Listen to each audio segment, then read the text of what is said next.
All right, joined right now by Showtime Sports President Steven Espinoza. Thank you so much for joining us today, Steven. You're out in Arizona, our old neck of the woods, right? Absolutely. We've been here the third time we've been here in the last 12 months. It's turning into a real fight town. I love it. I love it. Yeah. Jake Paul versus Anderson Silva Saturday night on Showtime pay-per-view. A lot of people will be tuning in for that. Before we get to really the questions about that fight, I know there's some news out there right now that the Arizona State Commission is going to be looking at Anderson Silva's health. Apparently, he made some comments that he was knocked out twice in training, and so the commission wants to review those details and see how he is heading into this fight before they provide final approval for the fight to take place. What do you know about that situation as we speak? Look, the commission has a job to do, and we fully support it. Their number one objective is looking out for fighter safety, and they heard some things at that interview that obviously triggered some concerns. So they asked for some additional medical information, some additional exams. Anderson was happy to go through with it. We're all happy to do it. We never want there to be any question about fighter safety. They have a job to do. They're going to do their evaluation. But I think at this point we're not expecting any problems, but we'll certainly defer to the judgment of the commission. Great. Well, good luck with that. Let's hope everything goes smoothly.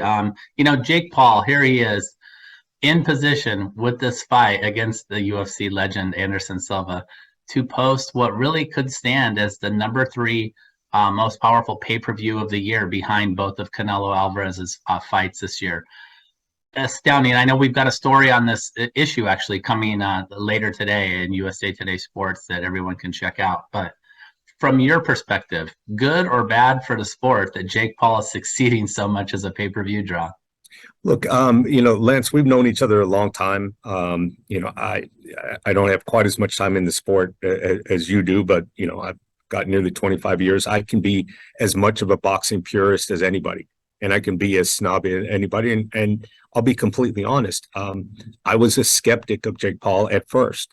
But what has become clear is he's a bit of a unicorn in the sense of, sure, there's a lot of people with huge audiences and very popular, but there's a much smaller number. And right now, I think there's one that I'm aware of who has that kind of audience, who has the athleticism and determination to develop it into real boxing skill, and sort of the commitment and dedication to the sport and to bettering the sport itself. Not just, let me take out some money from the sport in a few events.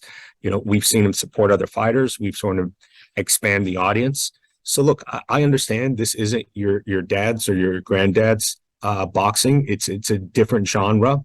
But I think people who are open-minded, what they're going to see is a lot of interesting fights. I'm really curious how Le'Veon Bell is going to do, in his fight.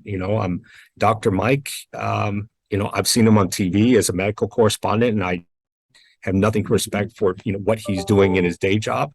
I think he's a little bit crazy to take on a combat sports veteran like Chris Avila. Yeah. But there's just a lot of intriguing fights on this card, and I think there's a little bit of something for everyone. For you, when you look at Jake Paul versus Anderson Silva, and we know that Jake wanted to fight a professional boxer in Hasim Rahman Jr. That just didn't happen when Rahman Jr. had some weight issues. But for you, as you look at this main event, what is the ultimate intrigue connected to this fight for you?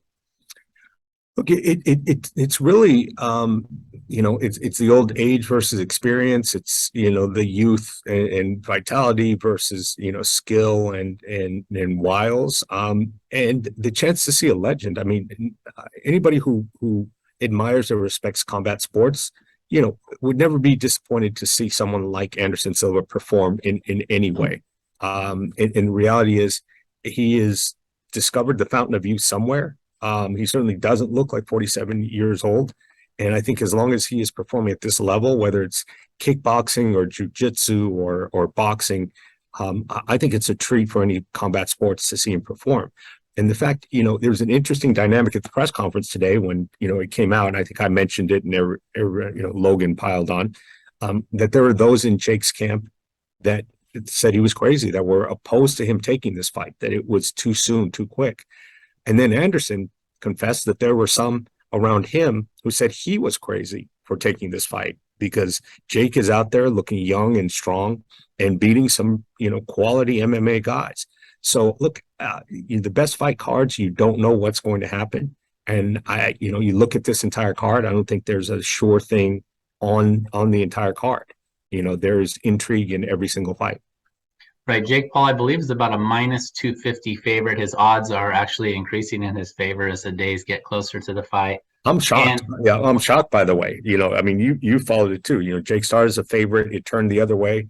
And for several weeks, Anderson was the favorite. Now all the late money coming in on Jake. I'm actually surprised.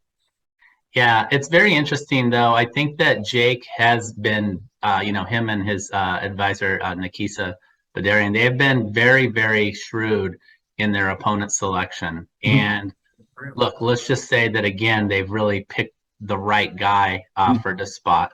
What do you see moving forward in 2023 for Jake Paul, given the significant relationship that you have with him?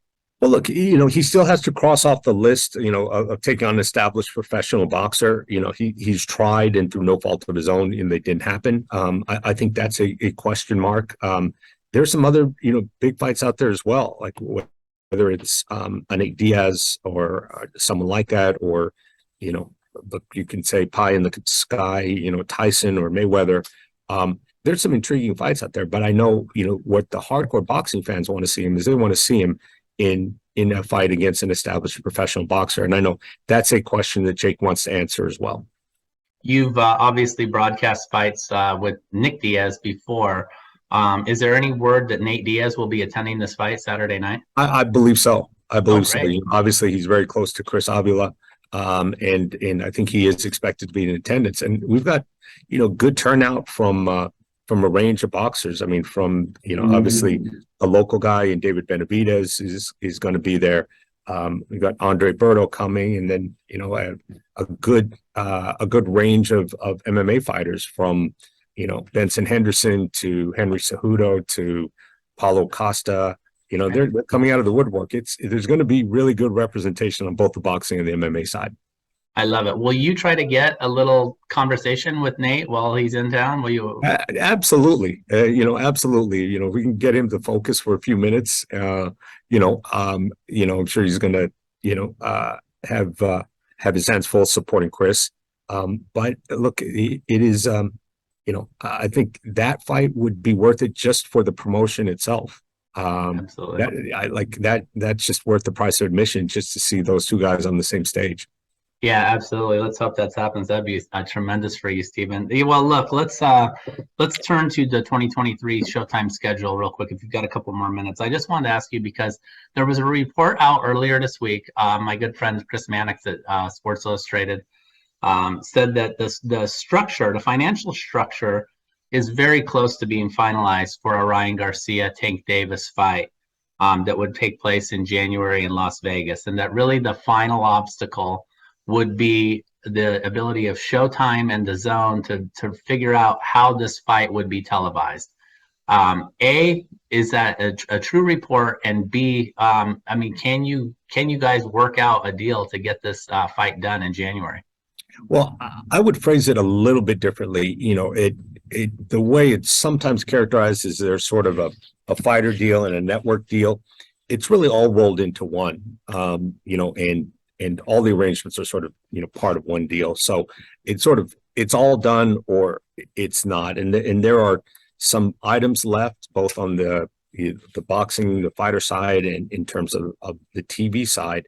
And all I'm saying is, look, we've been at it a long time. We know that everyone wants this fight. As a boxing fan, I want this fight. No one wants to leave the table. So as frustrated as we may get, or we hit impasses or roadblocks, this is a really, really mouthwatering fight. Two guys truly in their prime, two really big fan bases, an intriguing style matchup. And, personally, I know our side is not going to walk away until we've exhausted every possible avenue, every creative way of getting this done. Yeah, me and Chris talked about it. Chris was the one who mentioned it, that you guys have had Gervonta for 11 consecutive fights. It's very tough to walk away after that for the biggest fight, right? There's right. Really no way you can do that. Yeah, I mean that's the reality, but it's like any other part of the business. There are always business objectives of each side, and the skilled negotiators are able to sort of figure out what is really important to each side and to deliver that. So that's the process we're going through right now. It's not just two guys standing on either side of a line throwing rocks at each other. It's sort of let's actually figure out what is it that each side really is trying to get out of the deal, and see if there's a way to thread the needle and make everyone at least somewhat happy. I wanted to ask you this because I think if anyone would respond to it, it would probably be you. And that is that we know that you're truly a businessman first. You have to be, right? And you look at every individual business deal and say, like, does this make sense? Can we do this or not? But in light of Terrence Crawford and Errol Spence falling apart, in light of, look, we just talked about it, Jake Paul posting the third biggest pay-per-view boxing show of the year, potentially. Is there an urgency for you as a boxing fan to say, look, no matter what are the obstacles, we've got to get them cleared to allow this fight to occur because the boxing fans want to see this match? Look, as a boxing fan, it keeps me awake at night. The fact that we didn't get the Spence Crawford done, get that fight done, at least on this pass, and certainly not giving up.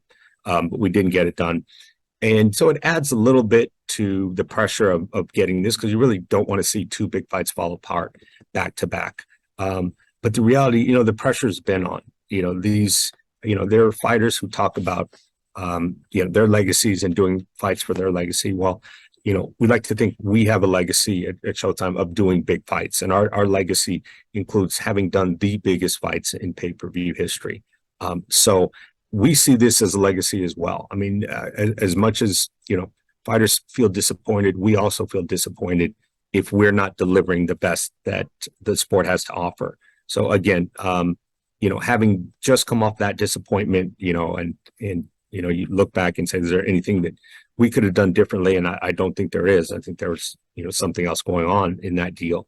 But coming off of that, yeah, it does provide some extra motivation. So, we want to, come back and at least give, I wouldn't even call it a consolation prize, because it's a, one of the 2 or 3 biggest fights that can be done in the sport. But it certainly would be a nice holiday gift to all the boxing fans to know that at least one of those 2 fights got made.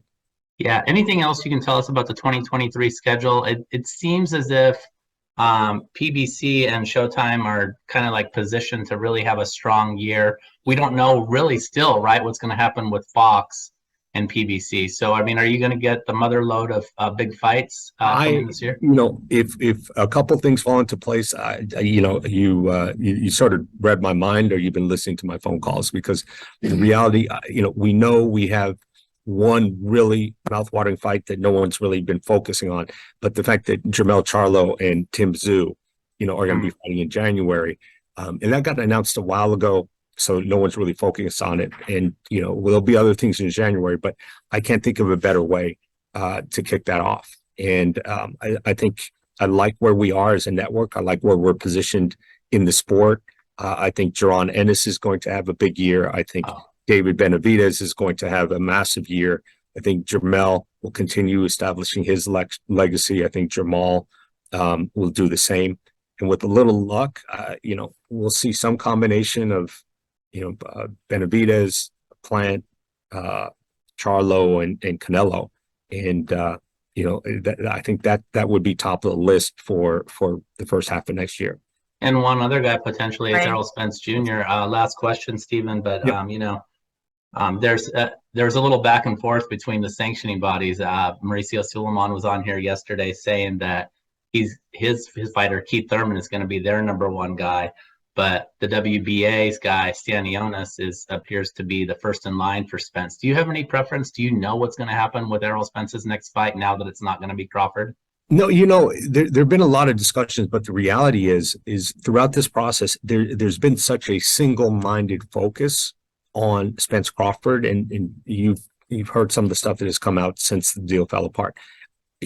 There is nobody who was able to talk to Spence about a fight other than Terrence Crawford. Not a Stanionis fight, not a Thurman fight, not a Ennis fight, not any other fight. And so there really isn't a plan B, C, or D at this point. So, we're now going through that and, and figuring it out, whether it's 47 or 54. It's really attractive to stay in at 47 and defend an undisputed title, but 54 has a lot of interesting fights as well. So I would say the landscape is wide open. And we're sort of starting from scratch because there wasn't a backup plan. We went all in on making that fight. Great. Well, thanks a lot for the update. I really appreciate it, Stephen. Have fun Saturday night, and good luck with everything out there. And looking forward to seeing you this weekend. All right. Great to see you, Lance. All right. Take care, Stephen.